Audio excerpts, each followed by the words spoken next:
Final technique we're going to show for oily and congested skin is surely one of the most popular, direct high frequency. Now, we finished our extractions, we've gone over the skin with a post-extraction solution, and if you're going to use direct high frequency, you need to make sure that anything you've used on the skin did not contain alcohol, because alcohol is flammable, so for obvious reasons, you don't want the skin to be at all damp with anything with an alcohol base.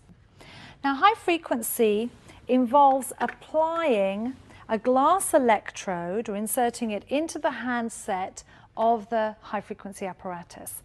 The glass electrode is extremely fragile, so be careful with it, because if you drop it, it's going to break. And when you insert it into the handset, I'm going to recommend that you use a towel to cover it, because we've had accidents in the industry where people have inserted the electrode and it breaks in their hand. So just be careful of that. This particular one that we designed has a screw-in base, so it's easier, but most of them are just a slot-in base. With high frequency, you have a glass electrode, and inside the electrode is a gas. The gas is filled under a vacuum, and it's either an argon gas, which will glow violet, or it's a neon gas, which will glow orange. For germicidal and bactericidal action, we use the argon gas and the mushroom electrode, as it's called. Now, when we use this on the skin, we're going to insert the electrode into the handset. This one, as I say, you can screw in, but otherwise take a towel and just use the towel with the electrode, so there's absolutely no risk of it breaking in your hand, okay? So we're just going to screw that into the base. When we ignite the high frequency, you're going to see the gas ignite inside of the glass electrode. As the gas ignites, electrification occurs around the electrode. And when the oxygen, which is naturally present in the air around the electrode, is electrified, it becomes ionized and creates ozone gas. The ozone quickly breaks back down into active oxygen, but for a few moments, ozone gas is produced around the electrode. The ozone gas is extremely drying, antibacterial and germicidal, so we use this after extractions or over acne lesions. Now, because it's an electrical current and it's a radio frequency, it doesn't rely on an attached electrode with the client to be somewhere on their body, like galvanic current. So it can actually pass through the air. And so when you're using high frequency, it's very important to remember that you can spark just by touching the client, even though your other hand may not be connected to the apparatus. I'm just going to hang the apparatus up for a moment, and we're going to increase the amount of gap between the skin and the electrode by putting gauze on the face. Now, the gauze should be dry in this application. You're going to see wet gauze used a little later with iontophoresis, but this is dry gauze with high frequency. I'm going to begin by putting eye pads on, and I'm using them dry, not wet, because water conducts electricity. Okay, and then what I'm going to do is I'm going to apply a little bit of benzoyl peroxide, which is great as on its own as an antibacterial and drying solution, on areas of congestion or areas where we extracted.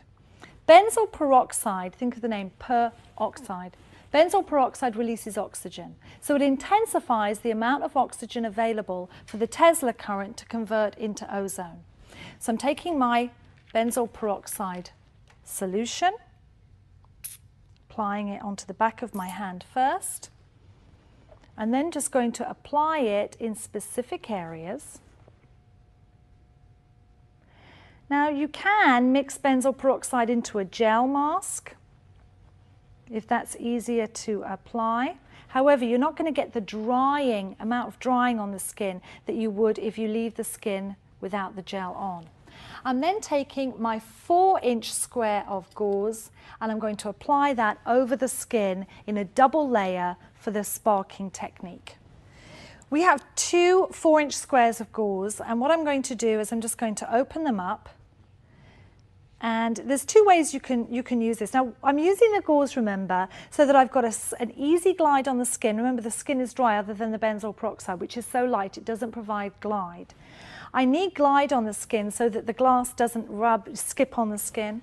So I've got 2 ways I can do this. I can either apply the gauze over the face and just peek it over the nose and mouth.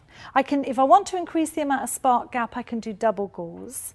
Or if the client's claustrophobic, I can just use a folded square of gauze over the area that I'm going to work. So let's just look at both of those. Here's the Tesla current. I'm just going to switch it on. I'm going to test it on myself first.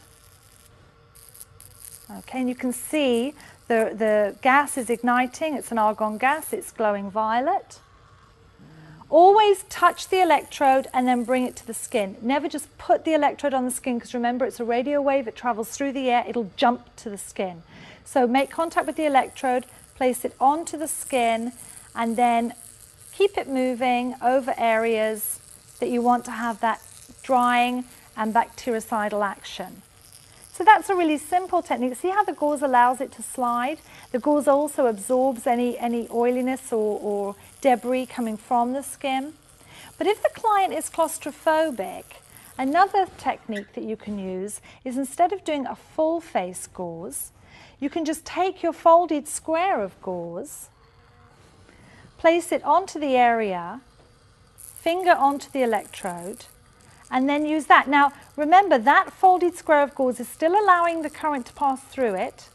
It's got air between the gauze, and it's providing a good 1/4 inch spark gap to the skin. And the greater the spark gap, the more ozone and the greater the bactericidal action will be.